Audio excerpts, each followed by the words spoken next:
Hello and welcome back to my channel. I am here with another astrology oracle reading for you. Last week when I pulled my card, I told you I only had 2 left, so that would mean I only have 1 left this week. But I found a sneaky, sticky card in my deck, so I actually have 2 this week, meaning I will have my final video next week. So this is not my final video of the astrology oracle, if that's what you are anticipating. And I'm glad to be surprising you with another episode coming next week. So, just wanted to preface by saying that. So, as always, I have created an event chart for Dayton, Ohio at 11:11 a.m. And this is giving us a 29-degree Aries rising. I am a 29-degree Scorpio rising. So, you know me, I'm always looking for those 29 degrees whenever they exist in a chart when I'm reading for you guys. So yeah, here is one. This is also making the descendant in Libra at 29 degrees. The only closest thing we have to a 29th degree here would be Pluto at 28 degrees, and it's not quite yet made that move forward. It's 28 degrees and 37 minutes. So it's just taking its time. It's just taking its time to meet that 29th degree. We have a 3-degree Gemini moon, and we have a 10-degree Aquarius sun. That means that the sun and moon are 7 degrees apart from an exact trine, but because it is the moon that's kind of playing catch up to the sun, we actually will see an exact trine between these 2 planets happening, depending where you're at in the world, either late tonight or earlier in the morning tomorrow. We also have a couple other things that I think are kind of interesting to note, including a square between the sun and Uranus. Now, the sun, again, is at 10 degrees, Uranus is at 14 degrees. So similarly to what I just said with the sun and moon situation, the sun is also playing catch up to Uranus, making it up to that 14 degree. So in the next couple of days here, possibly a week, I guess I'll have to check if you really want to know, but I do believe it's in the next couple of days, we will also see an exact square between the sun and Uranus. And the sun being in Saturn, we're getting a feeling of kind of like revisiting something that we have visited so many times, which is the Saturn square Uranus that's been going on for a very long time now, because Saturn, remains in a sign for about 2 to 3 years, Uranus much longer. So that Saturn Uranus, between all of the retrogrades and the moving forward, this has been something that's kind of hit multiple times very significantly. So the sun is kind of like coming back in that territory and, I dare say lighting up whatever, circumstance and issue that's really happening. Now, this can be on a very collective level. We have the next, week or so to really start getting a lot more detail about what's really going on. There's been a lot of, from what I've seen here in the States, a lot of people being very surprised and taken aback by the situation around taxes right now. Another Black man was killed by police. I mean, it's stuff that we know is there, that we know is an issue that for some reason or another we've still not found solutions for. And I definitely feel that this sun square Uranus pass that we're going to have this week is going to kind of be that extra reminder, be possibly a nudge. But the sun, it fills a space up. It really brings the light and the energy to whatever it touches. And in this case, it is the the Aquarian Taurus square that's been happening, guided much by the Uranus and Taurus placement we currently have. Otherwise to that, Mercury's cruising through Capricorn. There is a Pluto-Neptune sextile happening right now. There's not a whole lot that's too terribly different than what we've already been seeing, but just there are indicators of things to come. And as I've said, if you're one of my newsletter subscribers, that February is like kind of a chill month overall. And of course we are just 2 days away from moving into a new month. And, February it's almost like a moment to kind of go from a sprint to a jog and catch your breath before we have to start running again in March. So take it in, take some moments and time to do some reflection. Even though there's no retrogrades, it never hurts to do reflection. If you journal, all of that, make use of your resources. The only other thing I really want to mention is that the moon at 3 degrees of Gemini in the next few days is going to, or the next day, I should say, it's going to form an exact conjunction, which is currently 7 degrees apart, but it is going to form an exact conjunction with Mars, which has been in, you know, Gemini for a really long time now.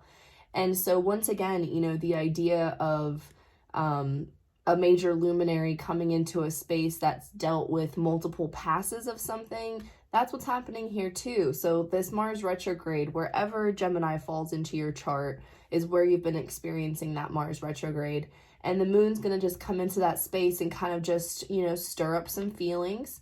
The moon is also a major luminary, so it could be that certain things come to light, but that they come to light in the dark, right? And one of those things where sometimes you kind of share your best secrets under the covers. So we'll see what comes of that. As far as today goes, I mean, we are down to 2 cards. I know I said this last week, but man, I cannot believe that we have made it through all of these episodes, and by the time all is said and done, I will have made 45 episodes for you guys, which is freaking amazing. Thank you to all of my subscribers, everybody that shares and tunes in. You're the reason I do this, so thank you. That's not entirely true. I did set a goal to make sure that, like, I was showing up for myself in this too, and I feel that I have, but the Libra in me is like, I'm doing it for you too. And I certainly am, because, I mean, you're here, you're watching, and I'm talking to you, so. All right. Both of these cards are exceptional and exquisite, and I'm excited to talk about both of them. But today's card is going to be the 8th house. You know, I had a feeling it was going to be this one. I don't know why, I kind of knew. So this is one of my favorite places to talk about in a birth chart, the 8th house. Traditional rulership association that you'll find with the 8th house is going to be Scorpio and Pluto. Not chill. Again, as a Scorpio rising, this is kind of my jam. The 8th house has a mantra here or a message here that's one of my favorite lessons of 2022, and that's the endings and beginnings are one in the same. So being that the 8th house is associated with Scorpio and Pluto, the opposite house to it, 6 places away, the 2nd house is Taurus and Venus. And that Taurus-Scorpio axis, the eclipse axis that was activated all of 2022, and yes, is still active in 2023, definitely awakens a lot of the archetypes associated with some of this card, because a lot of these archetypes are so Plutonian, so Scorpio. So if it feels like a lot of the things that I'm saying resonate in other areas, that is definitely why. Now, even if you don't have Scorpio ruling your 8th house, like let's say it's flipped, let's say Taurus rules your 8th house, or it's in another direction, let's say Aquarius or Gemini rules your 8th house, what you can learn from the 8th house, it's still the archetypal energies that you can anticipate in this space. And while they may be Plutonian and they may be Scorpion, as is the case for any house and associations with it, the zodiac that rules it in your chart is also going to influence that archetypal energy, right? So again, let's say you have an Aquarius 8th house. You may not feel the dark depths of Scorpio, but I think what you can understand is the archetypal explanations involved. So let's just go and see what we have, what we have to deal with here. The 8th house. This is a funky space, my friends. The 8th and 12th house are so my jam, and I'm about to tell you why. So the 8th house is where we have birth, death, transformation.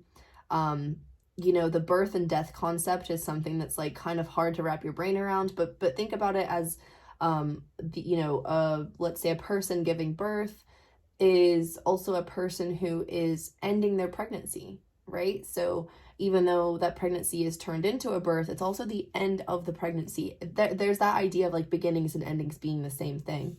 So we have birth, we have death, we have inheritances and taxes, which are often associated with someone, dying, or, even someone being born. Wills do get changed at births and not just, prior to deaths as well.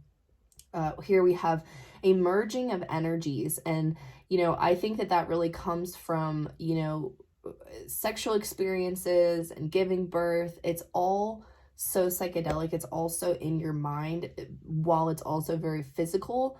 And the idea of like merging the physical and the spiritual in those experiences, very 8th house topic. Here we also have a lot of the taboos of life. We have the sexual organs. I will say probably a lot of the taboos that fall into the 8th house are, you know, maybe not so taboo in modern times, because astrology is an ancient practice. It's been around forever. So, you know, if you're reading up on interpretations of the 8th house and it feels a little dated or a little patriarchal, that could be why. Another thing within the taboos is these are not just like, you know, having a baby out of wedlock or things of that nature. This is, you know, dressing up in like a furry costume and going out into public, or, you know, tattooing your entire body, including your face and eyeballs, like things that like are still outside of the conventional norm. So again, they may not have a lot of like shock value as a taboo, but they're not necessarily something that's accepted.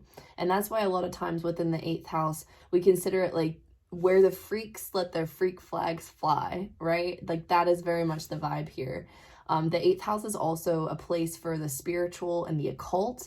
So if you're experiencing 8th house transits, or if you have 8th house placements, that may not indicate that you're like losing a, you know, family member or something of that nature. It could also mean that like you're on a spiritual ascension where like a death of your ego, a death of your past spiritual self is evolving you and allowing you to rise into a new version, because again, endings and beginnings are one and the same.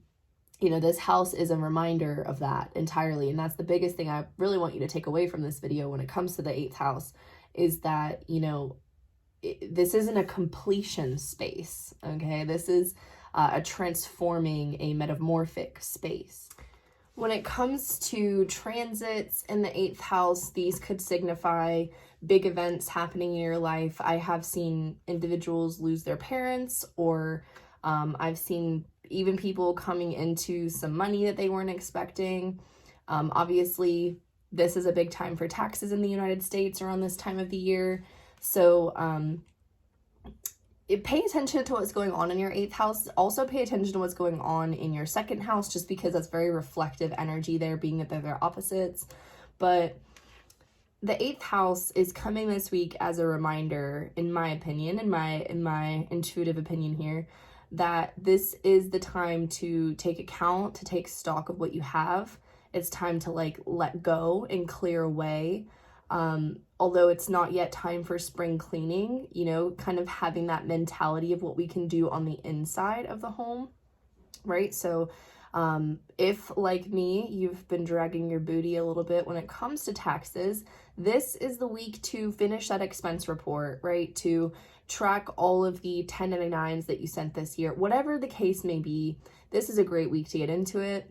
If taxes and things of that nature are not relatable or relational to your situation right now, then consider the season of change that you're in, right? You know, we are just a few days away from Groundhog Day, and in the United States, we really use that as an opportunity to kind of gauge, is it going to be spring or winter? And, you know, again, that idea of like, well, even if winter ends, a new season begins. So how can you play around with that concept of endings and beginnings in your life this week? Something to check in with. Let me pull out my handy dandy book, as you know I always do. 32.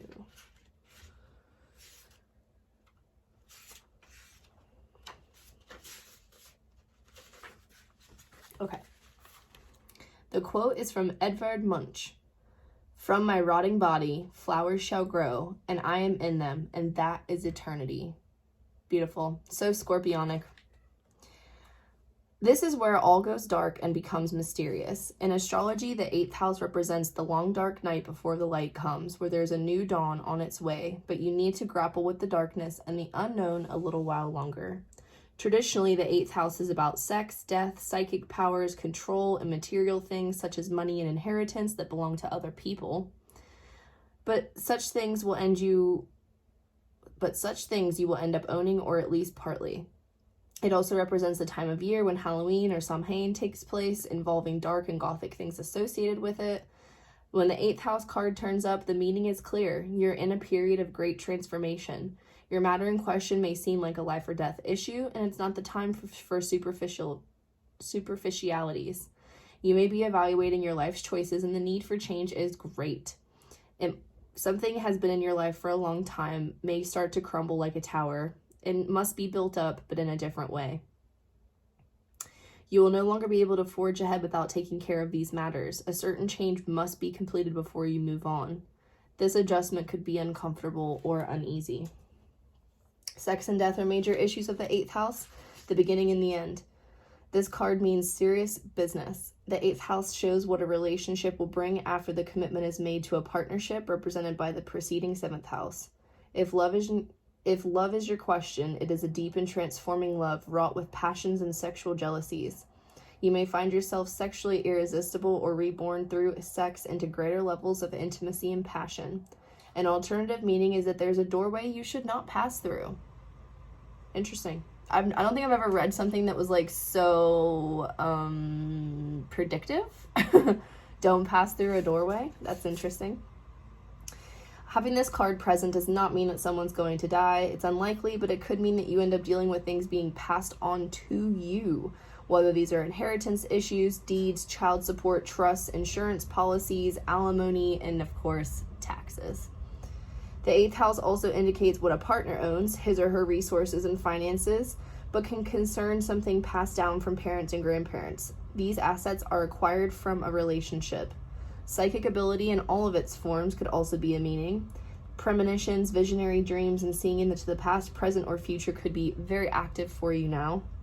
But even more so, it indicates communications from spirits. Maybe your home environment has experienced a haunting, or you've been involved in some sort of paranormal interest. Past life information is filed away in the 8th house, surfacing as unexplained phobias or sudden attacks of anxiety. In any event, this card implies you're quite connected to the psychic realm. Health-wise, this could mean a long-term illness with a period of recovery. It can also have something to do with the elderly in your life, beyond a place of healing and cure. There's also positive meanings, such as penetrating insights, renewal, or even being given a second chance. Your life is made over and you are the builder. Darkness comes and a tower falls and a better one is there to replace it. This is really quite lovely. I mean, it's a complicated space, the 8th house, as a lot of houses in astrology are. If you would be interested in to learn more about your own 8th house, I have a really great blog that I will link below about the houses, and of course the best way to learn about your chart is to book a reading with an astrologer. So if you've been interested in booking a reading, my virtual books are open right now and I would love to chat with you. So that's all I have for you this week, my friends. Next weekend, the 11th, I will be out at the Galentine's event with Elevate Aesthetics, and on February 12th I am teaching a love astrology class at Find Me in the Woods Apothecary. All of these events and more are shared with my new newsletter subscribers weekly. So if you want to be in on all the goodies that I'm doing over here, then definitely sign up. The link, of course, is in my show notes. And that's all I have for you guys. Next week is our final card. Can you believe it? Do you have any guesses what it might be? If so, leave a comment. I'd love to see what you think. Otherwise, I will talk to you all next week. Have a great one. Bye.